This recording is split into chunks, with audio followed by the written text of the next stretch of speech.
Hi, thanks for joining me. You know how you're always told that your thoughts create your reality?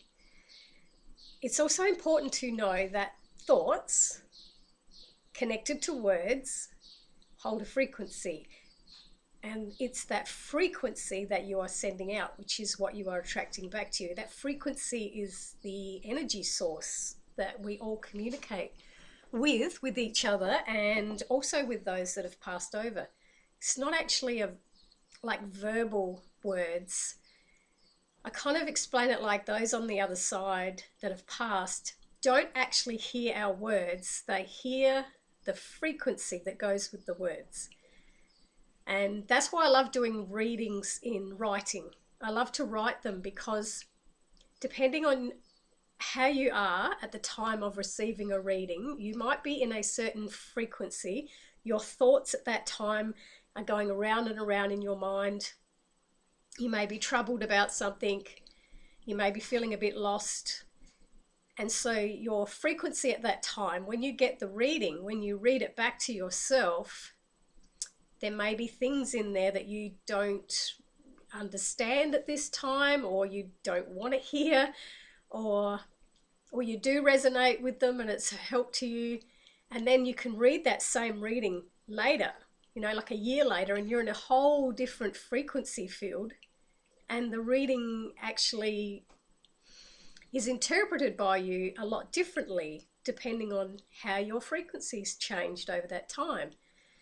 So that's why I personally love to do my readings in writing, because if I just spoke them and you were in a certain frequency, in about 8 months time, when you're in a different frequency, you're trying to think back to words that were said 8 months ago. And when we go through thoughts like that, it doesn't really come out the same. But when it's written down, you can look at it, read it, and the message is still there, the same message that was there 8 months ago, but you're interpreting it differently because your frequency is different.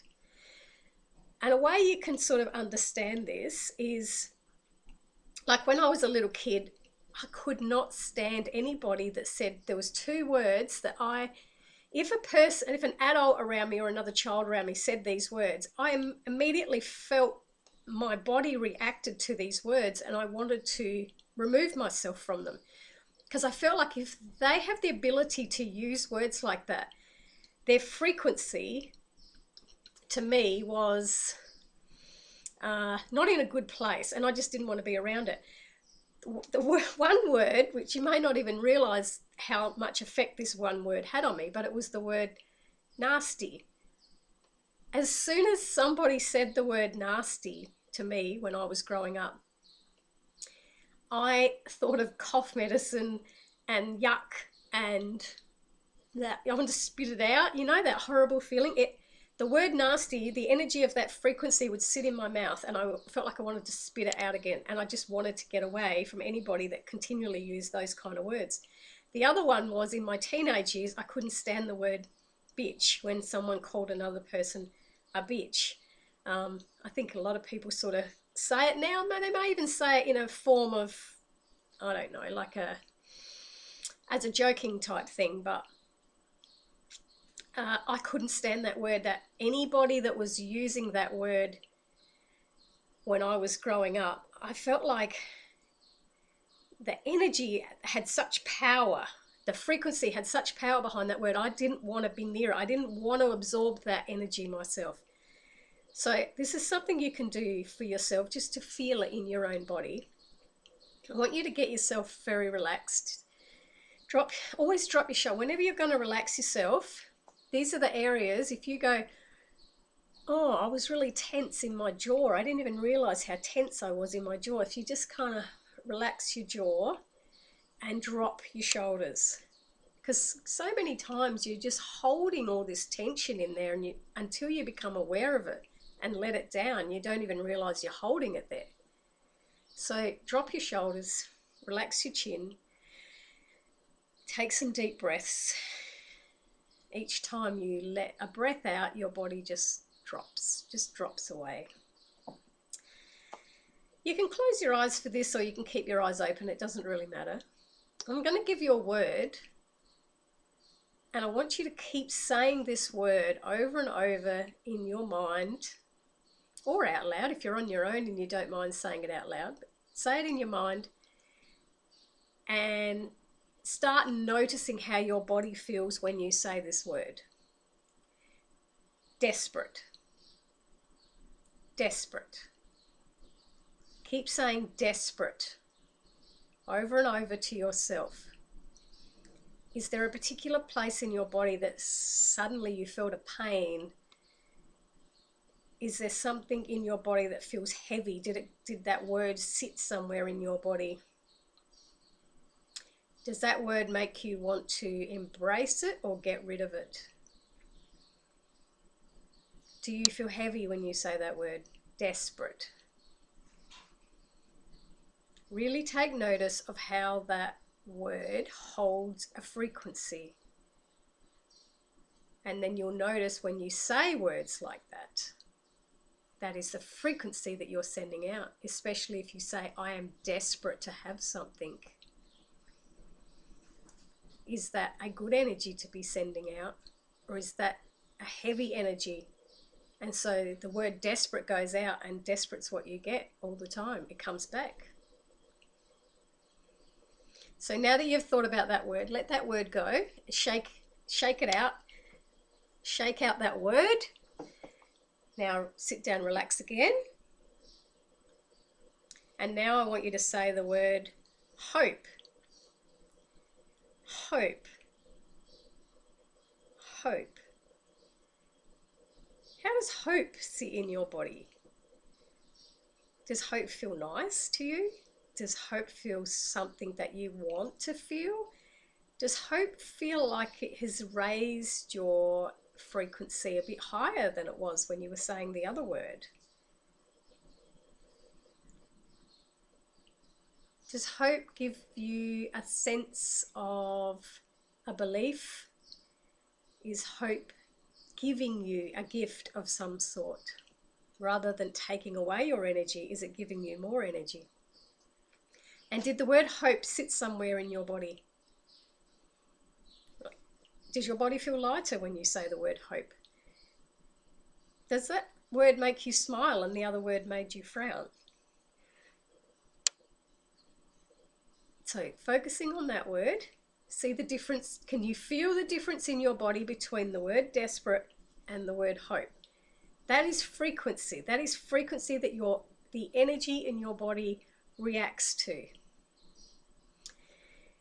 So shake out hope. Or you might want to hang on to hope. That's a good one to hang on to, isn't it? You don't really need to shake that one out.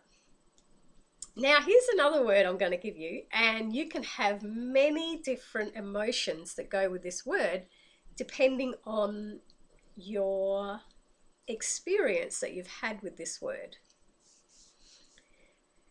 I want you to say the word repeatedly in your mind, friends. Friends. Does that word sit light in your body, or does that word sit heavy in your body? Maybe you've had an experience where you have had the best friends and they make you feel good. And then you may have an experience where friends have abandoned you, or friends have not been loyal to you. And so that word actually has a heavier meaning. Maybe you have both. Maybe you can feel some lightness with that word when you think of certain people, and then when you think of other people, you have a heaviness with that word. And when you think of the word friends, what emotions do you feel? Because it's the emotion that sends out the frequency. So if your emotion is loving, you're going to send out a loving frequency. If your emotion is betrayal, you're going to send out a negative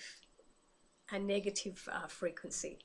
And whatever we're sending out is coming back to us. With that, even subconsciously, we're continually sending this frequency out from all these thoughts that are going around in our mind with the words that are connected to the emotions. We have 70,000 thoughts in a day. The average person has 70,000. You imagine how many words connected to frequencies are constantly going out of your body. So if you spent an entire day worrying and you couldn't think of anything to be grateful for, you couldn't see any blessings, your whole day was just consumed with worry and concern, that's what you're sending out and what is coming back to you. And then it feels like you're just never getting ahead with anything. And it's the same with this frequency that is connected to our emotions, is how our loved ones communicate with us. So this time I want you to, this time you can close your eyes.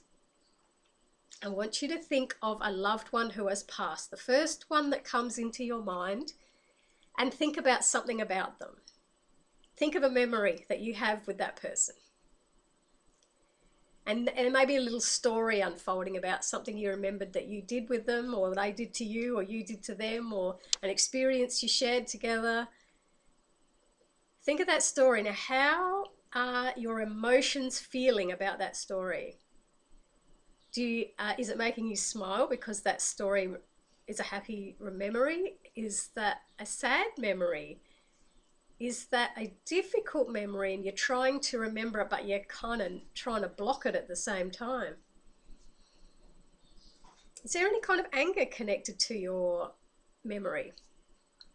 Is there love connected to your memory? Is there a sense of comfort connected to your memory? Can you see how that emotion that's connected to that memory is making you feel something? And as you are feeling it, you're sending it out. Your loved one is feeling exactly that emotion at exactly the same time. I learned that through that near-death experience I had, when I could feel that my 5 sons were worried about my health. Their worry was a frequency they were sending out, and I could feel the worry. So I'm not actually mind reading what they were thinking. I was feeling the frequency of that emotion.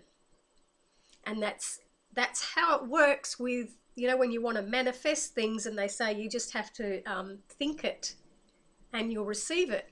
It's not that simple. You have to feel it. So you have to imagine what it's like to have it. Like when you go through the story in your mind, get the feeling connected to the story, like, all right, I already have it and this is how I feel. I feel content that I have this, and I feel peaceful that I have this, and I feel excited that I made it happen. They're the frequencies that you want to be sending out so that it continually comes back to you, and then you get to experience it. You don't want to keep sending out that frequency of, I don't want this to happen. It's heavy. I don't want it to happen, because even though you don't want it to happen, the universe is not hearing you say, I don't want it to happen. The universe is feeling that frequency. The frequency that goes with those words is that desperate feeling, that lacking feeling, and that's what you get kept in. And what we tend to do, our ego mind says, well, I want this, I want it to look this way and I want it to look that way. And yet that frequency it's not like that, right? So it's like a frustrated feeling. And the hardest thing for us to do is imagine that it's already here and it's already, it's already a peaceful place, because our reality is different. And that's where it's so difficult to, you'll hear the law of attraction teachers will say, you have to feel that you already have it. So let's say I wanted a new car, right? I want a new car, and I want it to be orange with black trim, and I want it to be like a small SUV. I've got the picture in my mind, and I sent it out there, and I trust that I'm going to get it, and then I leave it. But I didn't do the bit about, how do I feel when I had why do I want a new car? What's the feeling that I want? Is it a feeling of oh wow, I've got a car that is secure for me to drive around. Because if there's something in you that doesn't really need a car, I don't need a car, I have one. So me just wanting something for the sake of wanting it, I'm going to block it myself because I know I don't need one. It's just a want. And so that will be a conflicting thing for me, because there'll be that, that inner voice in me saying, you already have a lovely car and it works well and it gets you from A to B, so why be greedy and want more? That was what my inner being was saying, where somebody else's can bypass that and say, I want a new car, and they focus on the feeling. And a lot of empaths and psychic people and very, very spiritual people really lack in getting possessions, like getting money and getting possessions, because we are so focused on being kind to one another and loving one another and having gratitude and blessings. We don't really ever feel like we have to have that stuff, because we know we don't take it with us when we die. So, the ego is going, oh, I want that stuff, I want that stuff. And the higher self's going, you don't need it. You don't need it. And then it becomes like an inner fight with yourself. So the whole concept of frequency is to just be aware of the words that you're saying to yourself and how that word is making you feel. Are you sending out a worry? Worry's coming back to you. Are you sending out frustration? Frustration's coming back to you. Are you sending out love? And love's coming back to you. Are you sending out joy? And joyful things come back to you. So just take note of your thoughts, and also your thoughts about your loved ones that have passed. Like, I can think of my mum and I just think mum, and I just send love to mum, and then love comes back. And I don't have to actually come up with a memory of her. I'll just walk past her photo in the hallway, and I look and I just smile. I feel love. She feels the love exactly the same time, and then I keep going about my day. And I can do that with any loved one that's passed. I just instantly think of them, love to them. They send love back to me, and it's just this, this really warm feeling. It's a beautiful feeling, and it just makes my day to think like that. I don't want to think of negative stuff. I don't want to consume, like when you watch the news and there's just doom and gloom on there. I just switch. It's good to be informed, but you really need to switch it off sometimes, because it's just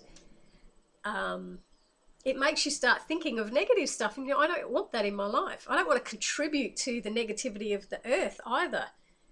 I want to keeping my energy that's contributing to the earth as loving, as caring, and not get fed into this narrative that's being talked about all the time. So, interesting point, just to notice your words connected to your emotions, connected to the frequency that you're sending out, and then you'll see what frequency is coming back to you and why you can feel stuck.